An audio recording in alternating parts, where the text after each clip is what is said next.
In the vast emptiness of Sector 7 Gamma, the Galactic Confederation outpost Harmonious Unity floated serenely against the backdrop of twin purple nebula. The outpost, like everything the Confederation built, was a marvel of efficiency, elegance, and safety protocols. Lots and lots of safety protocols. Lieutenant Triz's Pax, a six-limbed Valaxian with shimmering blue scales and a notorious addiction to regulation manuals, was halfway through his 14th standard rotation at the communications hub when his antenna twitched involuntarily. "That's odd," he muttered, all four of his eyes blinking in sequence as the console before him flickered with an unfamiliar pattern. "Console, identify signal," the console's soothing voice responded. "Signal classification, distress, origin, unknown, sector uncharted, recommended action, refer to emergency response manual, section 12.3, subsection 9, paragraph." Yes, I know the procedures," Triz's Pax interrupted, which was itself a violation of Procedure 5.2 regarding respecting artificial intelligence commentary. He'd file a self-report later. The signal pulsed again, stronger this time. Triz's Pax's gills flared in alarm. According to every regulation he'd memorized, and he'd memorized them all twice, this required immediate escalation. 26 approval forms, and 3 emergency committee meetings later, the Confederation's response vessel, Thoughtful Deliberation, was dispatched to investigate. The ship, a gleaming collection of perfectly smooth curves and soft, non-threatening edges, housed the Confederation's finest crisis response team. Captain Vrixel, a tall willowy being with phosphorescent skin and 17 doctoral degrees in interspecies diplomacy, gathered his senior officers in the ship's central chamber. "Fellow sentients," he began, his voice melodic with the mandatory calming tones all Confederation captains were required to use during potential emergencies. "We have been entrusted with a most solemn duty. A distress signal of unknown origin has been detected in the uncharted regions. We will proceed with caution, compassion, and comprehensive documentation."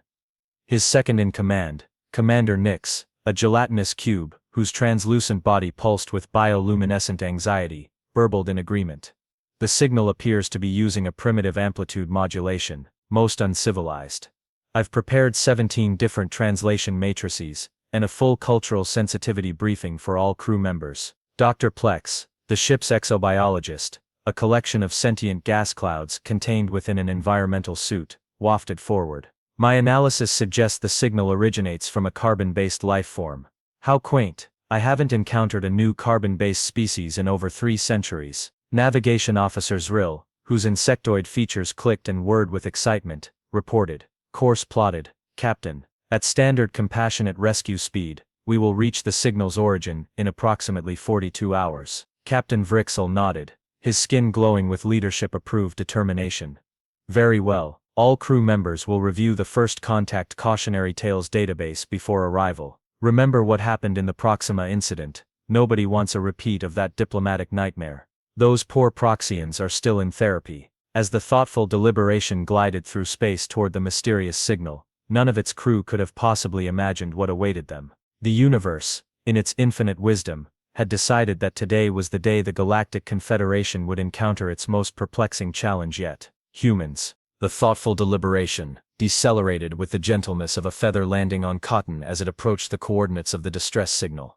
The ship's exterior was designed to appear non-threatening to 97.3% of known sentient species, with smooth curves, soft pastel colors, and absolutely no sharp angles that might trigger primordial fears of predation. Captain Vrixel sat in his command chair, which automatically adjusted its consistency to match his current emotional state, currently set to cautiously optimistic with undertones of professional concern. The bridge crew worked in orchestrated harmony, each member having rehearsed first contact scenarios no fewer than 236 times in the past 42 hours. "Initial scans complete, Captain," reported Science Officer Quib, a hive mind of microscopic organisms that collectively formed a vaguely humanoid shape inside a containment field. Their trillion voices spoke in perfect unison. "We've detected a small vessel approximately 0.03 light-minutes from our position. It appears to be crude." "Define crude," Captain Vrixel requested, as his skin shifted to a diplomatic shade of mauve. "The vessel appears to be constructed primarily of metals." Science Officer Quib's collective voice contained a note of disbelief. "Unrefined metals, with visible welding seams. And what appears to be, is that duct tape."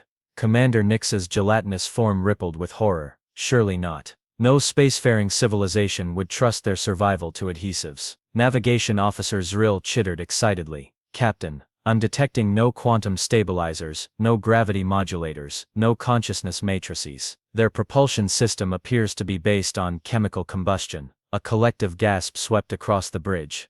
Fascinating, whispered Dr. Plex, his gas cloud swirling with scientific intrigue. I haven't seen chemical propulsion outside of a museum. This species must be in its technological infancy. Please activate all cultural sensitivity protocols and reduce our technological display to avoid overwhelming them. Captain Vrixel nodded solemnly. Agreed. Let us remember Confederation Directive 12, no showing off in front of the primitives. Open a channel but first engage the Universal Cultural Context Translator. Communications Officer Glix, a crystalline being whose facets sparkled with transmitted data, extended a shimmering appendage toward the console. Channel open, Captain. UCCT engaged and standing by to translate our advanced concepts into something comprehensible to a pre-Enlightenment society. Captain Vrixel stood, assuming the stance of benevolent authority, his limbs precisely positioned according to the interspecies communication manual. He spoke clearly, each word carefully enunciated.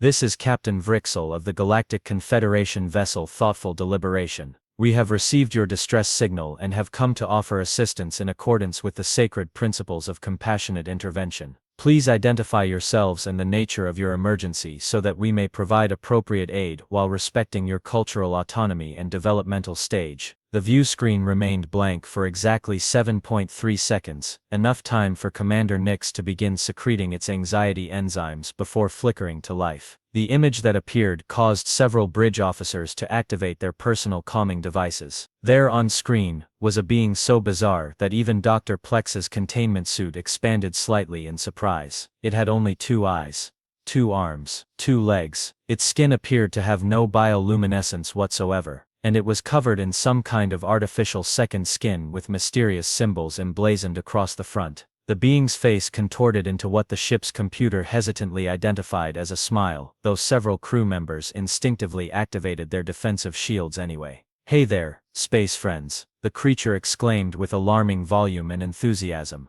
About time someone picked up our signal. We've been broadcasting for 3 days straight. I'm Lieutenant Danny Reyes of the Earth Maintenance Vessel Quick Fix. Boy, are we glad to see you guys. The Universal Cultural Context Translator whirred in confusion, attempting to process the casual greeting that violated 47 different formal first contact protocols. Captain Vrixel blinked slowly, his diplomatic training kicking in. Greetings, Lieutenant Danny Reyes of Earth. We are pleased to make your acquaintance and offer our assistance. Could you please describe the nature of your emergency so that we may— Oh, it's nothing major, the human interrupted, causing Commander Nix to quiver in protocol violation distress. We just blew out our main thruster regulator while doing some routine maintenance in this sector. Been drifting for a few days. Got plenty of rations and air, but our comm system's not exactly long range. We've been boosting the signal through this weird gas cloud, seems to amplify everything like crazy. Science Officer Quibb's collective consciousness momentarily lost synchronization. That weird gas cloud is the sacred birthing nebula of the ancient Zoxthraxian entities. Its quantum resonance patterns are considered one of the 7 cosmic wonders of this quadrant. Yeah, well, it makes for a hell of a signal booster, Lieutenant Reyes replied with a shrug. Anyway, any chance you folks could spare a power coupling compatible with a Class C fusion drive? Or maybe just tow us to the nearest outpost? Our captain's getting pretty antsy about missing poker night back at the station. Captain Vrixel exchanged glances with his senior officers, each of whom displayed various signs of cultural shock. The captain activated his diplomatic reserves. We would be honored to render assistance, he said carefully. Perhaps we should begin with a formal exchange of cultural information and technological capabilities assessment to ensure compatibility of our systems. Lieutenant Reyes scratched his head. Sure, or you could just beam over and take a look at our engine. Probably easier that way. Communications Officer Glix's crystalline structure nearly fractured. Beam over. They're inviting us to physically transport to their vessel, without a 14-point safety inspection, without cultural immersion training, without psychological preparation. Captain Vrixel maintained his composure, though his skin briefly flashed a concerned puce. We would be pleased to send a delegation to assess your situation. Please stand by while we prepare our first contact specialist team. As the screen went dark, the bridge erupted into frantic activity. Did you see that? Commander Nix bubbled anxiously. It had exposed facial features, completely uncovered, and it was leaking moisture from its epidermal layer. Its communication style violated 37 different courtesy protocols. Communications Officer Glix noted, several of her crystals dulling with shock. Dr. Plex's gas clouds formed a contemplative pattern, most intriguing. This species appears to have achieved space travel without achieving basic diplomatic etiquette, a developmental anomaly worth studying. Captain Vrixel raised his 4 upper limbs for silence. Fellow officers, remember your training. We have encountered a pre-enlightenment species with space capability. This is precisely the scenario covered in Manual 47B, assisting the awkwardly advanced. We will proceed with compassion, patience, and extensive documentation for the xenoanthropology archives. What none of them realized was that this encounter was about to become the most extensively documented and therapeutically processed first contact in Confederation history. The view screen remained blank for exactly 7.3 seconds. Enough time for Commander Nix to begin secreting its anxiety enzymes, before flickering to life. The image that appeared caused several bridge officers to activate their personal calming devices. There, on screen, was a being so bizarre that even Dr. Plex's containment suit expanded slightly in surprise. It had only 2 eyes, 2 arms, 2 legs. Its skin appeared to have no bioluminescence whatsoever, and it was covered in some kind of artificial second skin with mysterious symbols emblazoned across the front. The being's face contorted into what the ship's computer hesitantly identified as a smile, though several crew members instinctively activated their defensive shields anyway. "Hey there, space friends," the creature exclaimed with alarming volume and enthusiasm. "About time someone picked up our signal. We've been broadcasting for 3 days straight. I'm Lieutenant Danny Reyes of the Earth Maintenance Vessel Quick Fix. Boy, are we glad to see you guys." The Universal Cultural Context Translator whirred in confusion, attempting to process the casual greeting that violated 47 different formal first contact protocols. Captain Vrixel blinked slowly, his diplomatic training kicking in. "Greetings, Lieutenant Danny Reyes of Earth. We are pleased to make your acquaintance and offer our assistance.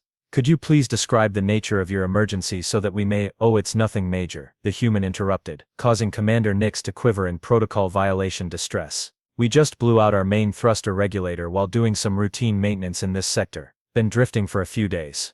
Got plenty of rations and air, but our comm system's not exactly long range. We've been boosting the signal through this weird gas cloud, seems to amplify everything like crazy." Science Officer Quibb's collective consciousness momentarily lost synchronization. "That weird gas cloud is the sacred birthing nebula of the ancient Zoxthraxian entities. Its quantum resonance patterns are considered one of the 7 cosmic wonders of this quadrant." "Yeah, well, it makes for a hell of a signal booster," Lieutenant Reyes replied with a shrug. "Anyway, any chance you folks could spare a power coupling compatible with a Class C fusion drive? Or maybe just tow us to the nearest outpost? Our captain's getting pretty antsy about missing poker night back at the station." Captain Vrixel exchanged glances with his senior officers, each of whom displayed various signs of cultural shock. The captain activated his diplomatic reserves. "We would be honored to render assistance," he said carefully. "Perhaps we should begin with a formal exchange of cultural information and technological capabilities assessment to ensure compatibility of our systems." Lieutenant Reyes scratched his head. Sure, or you could just beam over and take a look at our engine? Probably easier that way." Communications Officer Glix's crystalline structure nearly fractured. "Beam over? They're inviting us to physically transport to their vessel. Without a 14-point safety inspection. Without cultural immersion training. Without psychological preparation. Perhaps," ventured Navigation Officer Zrill, mandibles clicking nervously, "we should establish proper diplomatic channels first. After all, this species appears to have achieved interstellar travel without mastering basic etiquette." The view screen flickered again, and a new human face appeared. This one had facial hair across its lower jaw and appeared to be consuming some kind of steaming liquid from a container emblazoned with the words "World's Okayest Captain." "Commander Jack Mackenzie here," the new human announced, wiping the brown liquid from its facial hair. "Sorry about the informal introduction. We don't get many visitors out this way." Captain Vrixel's skin cycled through 7 different diplomatic hues before settling on a respectful lavender. "Commander Mackenzie, I am Captain Vrixel of the Galactic Confederation. We are pleased to make your acquaintance." "Likewise," said Mackenzie, taking another swig from his container. "So about that tow," Dr. Plex floated forward.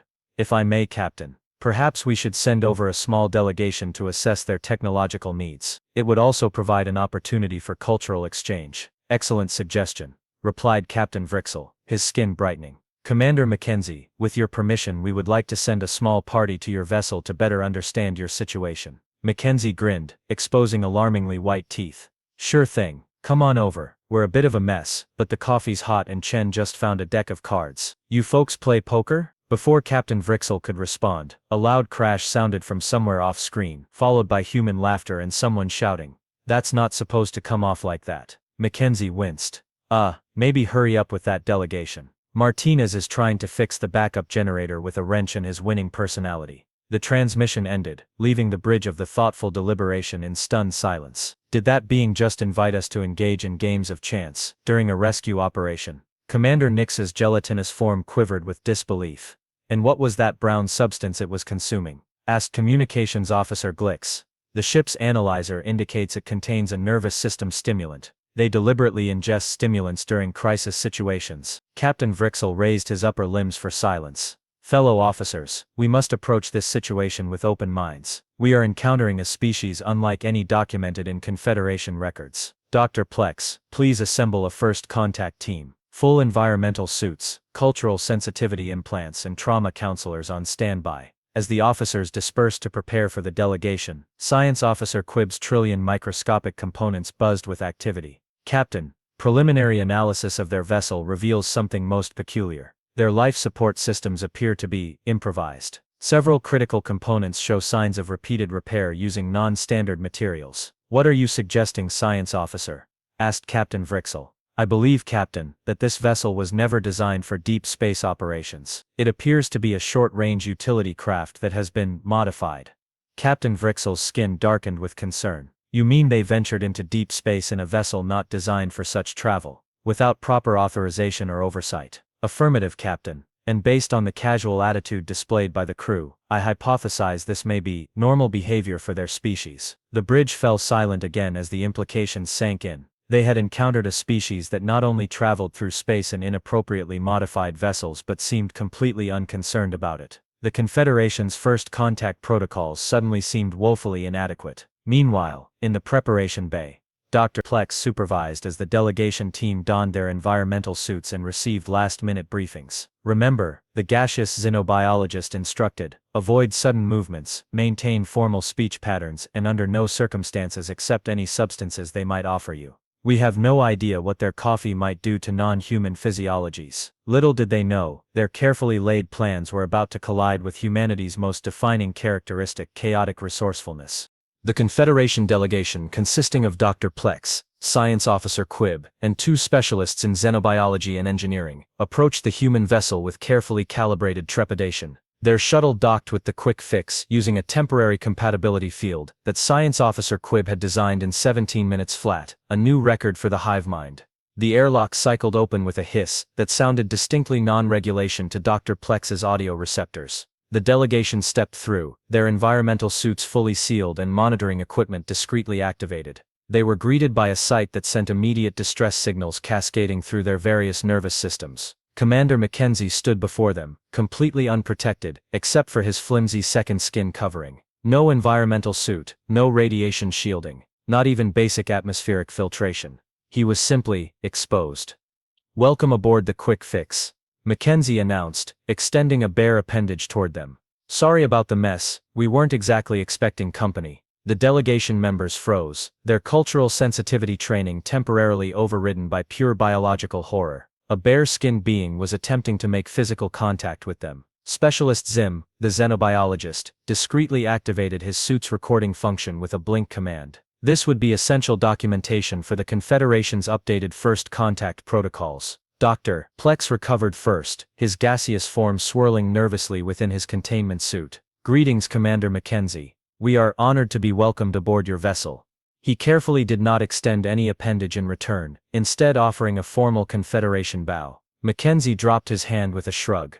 "Right, alien customs. My bad. Follow me to the engine room, that's where all the excitement is." As they followed the human through the cramped corridors of the vessel, Science Officer Quibb's collective consciousness documented everything with increasing alarm. The ship's interior violated at least 73 different Confederation safety regulations. Exposed wiring, manual controls with no fail-safes, sharp corners, and most disturbingly, visible modifications to critical systems that appeared to have been made with no apparent concern for symmetry or aesthetic harmony. They passed a small communal area where 3 other humans were gathered around a table. One was consuming what appeared to be dehydrated food substances reconstituted with hot water. Another was manipulating small rectangular objects with symbols on them, presumably the cards Mackenzie had mentioned. The third was asleep, despite being in a seated position, producing rhythmic nasal vibrations that Dr. Plex immediately classified as a potential distress signal. "That's Chen, Martinez and Rodriguez," Mackenzie explained casually.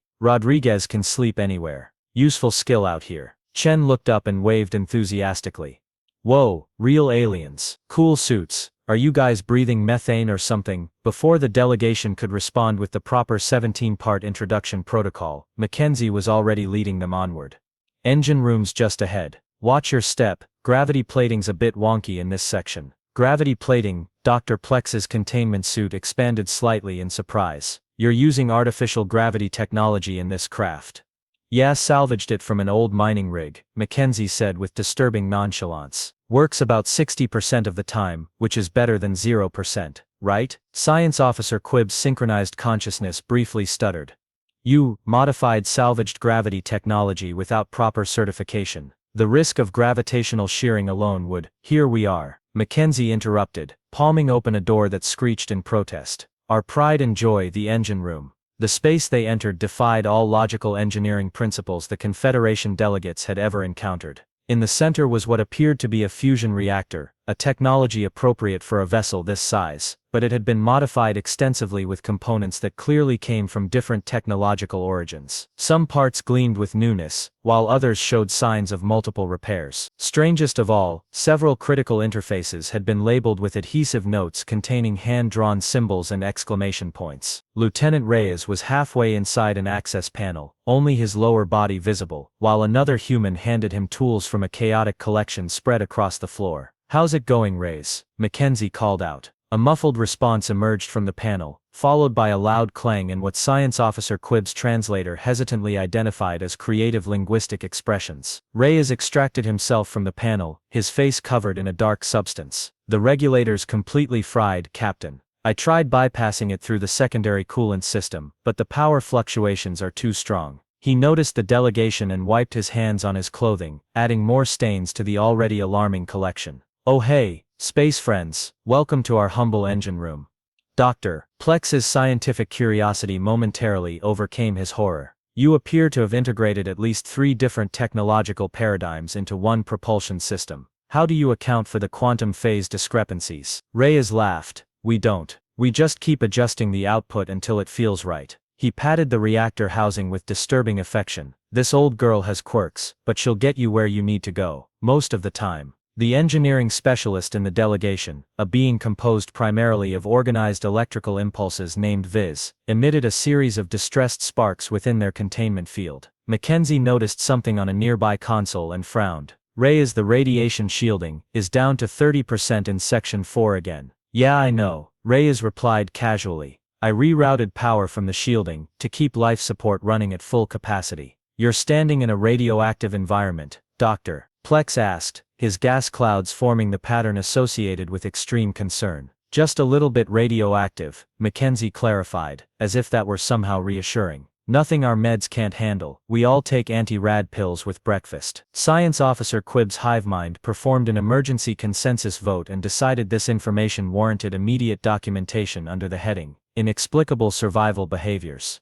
The situation deteriorated further when Mackenzie offered to show them what he called the real problem. He led them to a complex assembly of tubes and valves that the ship's schematics identified as the primary coolant system. "See this part?" Mackenzie pointed to a component that had been clearly damaged and then resealed with some form of thermal adhesive. "This regulator keeps overheating because the bypass valve is shot. We've been cooling it manually every 4 hours, but that's getting old fast." "Manual cooling?" asked Viz, electrical impulses racing with alarm. "You mean you physically reduce the temperature? With what?" Mackenzie reached into a nearby storage container and pulled out a dripping bag filled with frozen cubes. "Ice. Old school but effective." He shrugged. We've been taking shifts. Dr. Plex's containment suit nearly breached as his gaseous form expanded with shock. You're manually cooling a fusion regulator with frozen water while traveling through space. Well, yeah, said Reyes, approaching with a stained cloth in hand. Got any better ideas? We're all ears. The delegation members exchanged glances through their various sensory apparatuses. This was not covered in any Confederation manual. The horrifying realizations continued to accumulate when they observed Lieutenant Reyes deliberately inflict pain upon himself, smashing his appendage with a tool, and respond merely with vocalizations rather than proper medical protocol. His fellows even appeared to find this amusing rather than activating emergency response procedures. Equally disturbing was the discovery that the humans consumed not only stimulants, but also fermented grain beverages, specifically designed to impair cognitive function, a practice they called happy hour, and apparently considered a normal end to a work cycle.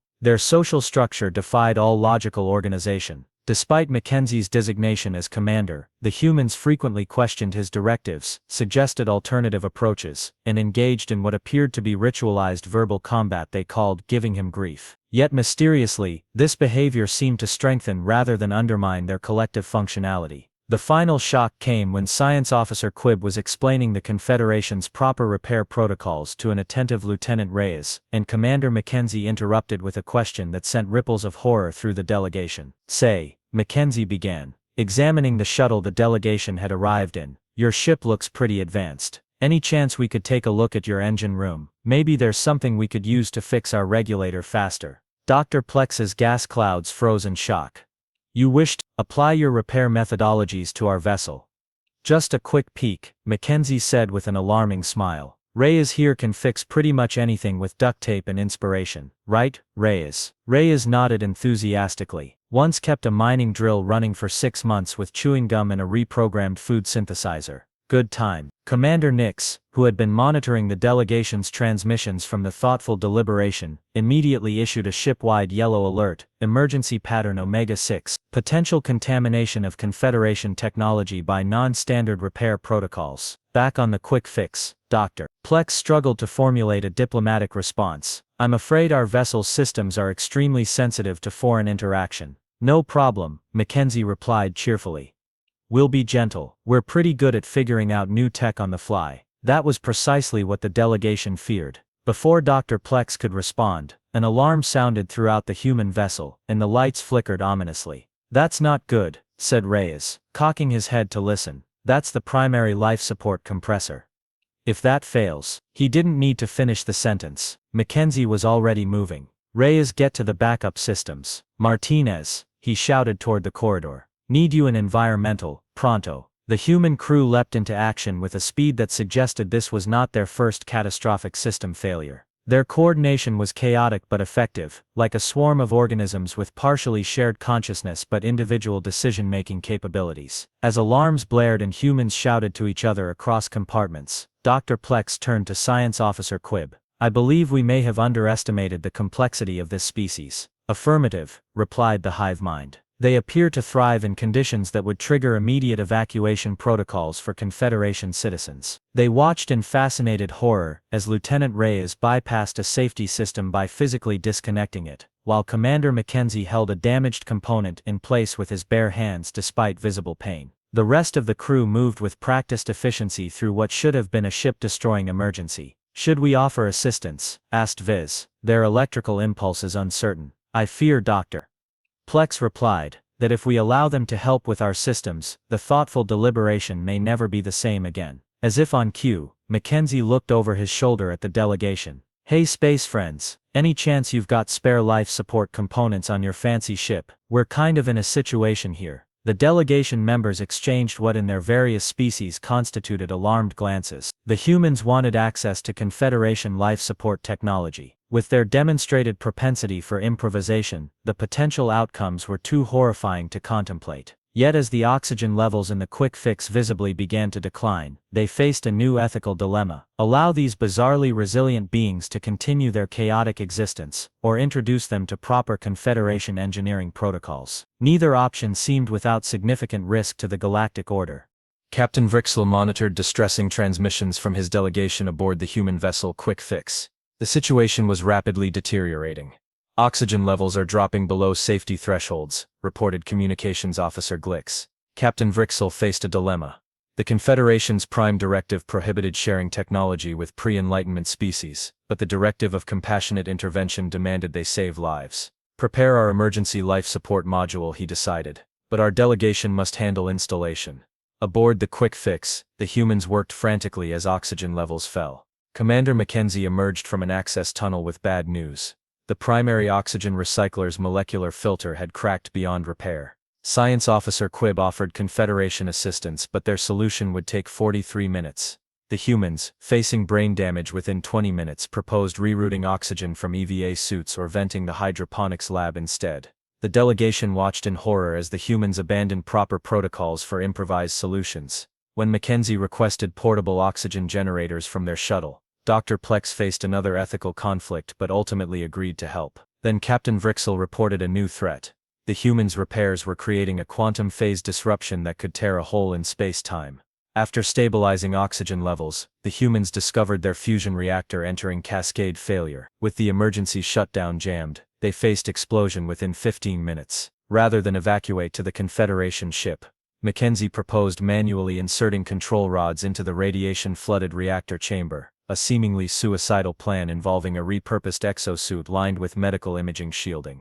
Against protocols, the delegation provided Confederation components to enhance the makeshift radiation suit. Mackenzie entered the reactor chamber and successfully engaged the control rods despite dangerous radiation exposure. As the crisis seemed resolved, Captain Vrixel warned that the quantum phase disruption was reforming. Both vessels would be pulled into a subspace pocket dimension unless they departed within 22 minutes. Dr. Plex offered to tow the human vessel clear, violating 12 different protocols, but they didn't have enough time. The humans suggested deliberately destabilizing their reactor to create a counter-resonance with the Confederation ship's subspace field. The improbable collaboration succeeded, collapsing the subspace pocket with seconds to spare. As the delegation departed, Mackenzie extended his hand. "You folks ever find yourselves in need of some creative problem-solving, you know where to find us." "Indeed," replied Dr. Plex with reluctant admiration.